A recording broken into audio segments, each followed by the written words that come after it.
Good morning, where I am at least anyway. Just a few comments about last week.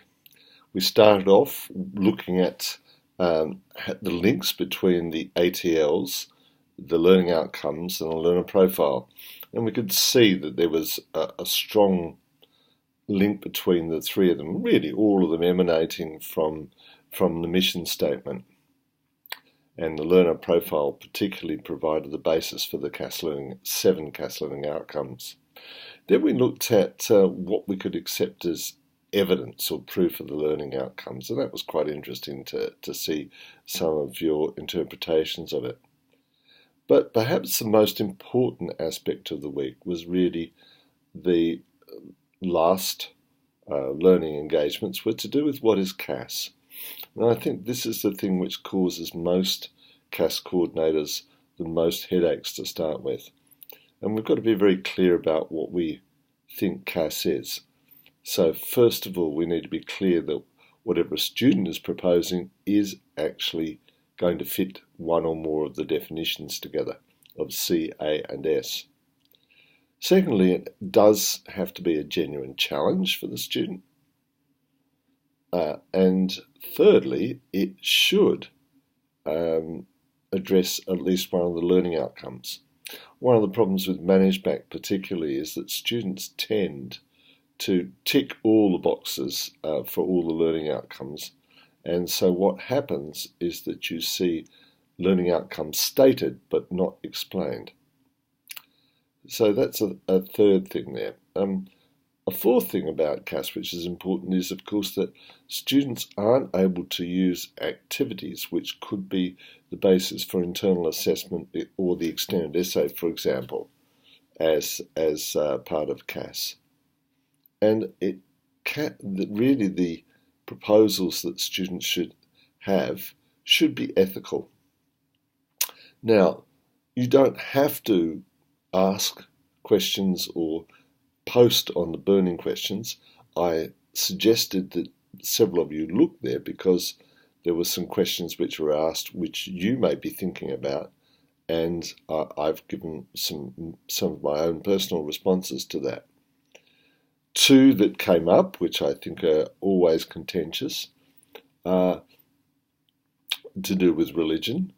And really, if you use this simple rule, if a student proposes something which actively proselytizes, promotes the faith, part of a religious service,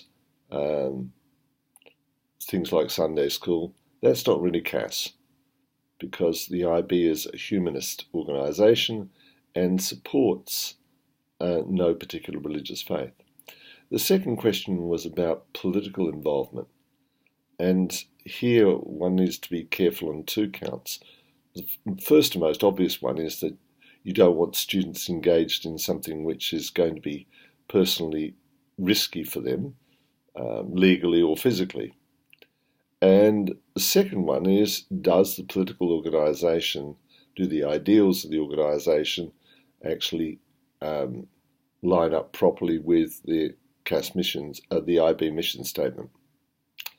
Okay, so next week, coming attractions. First learning engagement is a group work, and you're supposed to comment and work on each other's posts.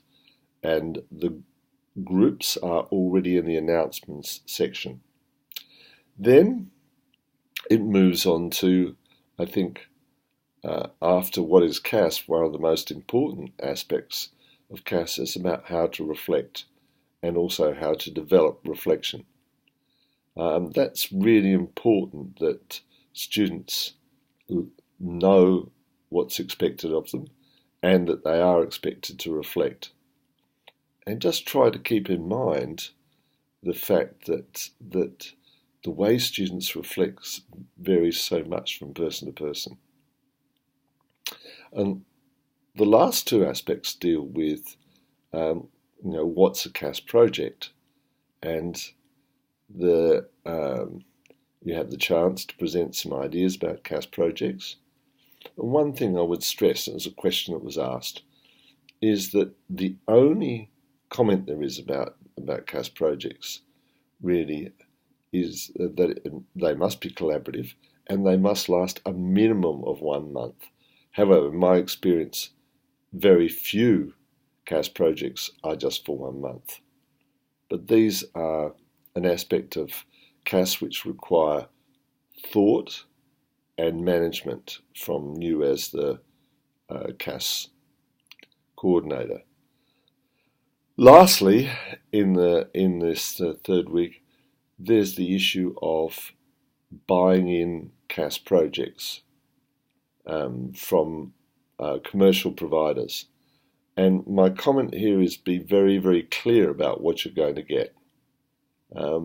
Some of the providers offer very much token service projects. And so I think you need to be very clear about that.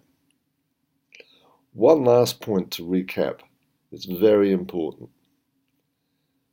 In terms of decision making about CAS, it's the school and the CAS coordinator that decides what's CAS and what's not CAS. And that has to be made in line with the IB regulations and also with the context of the school.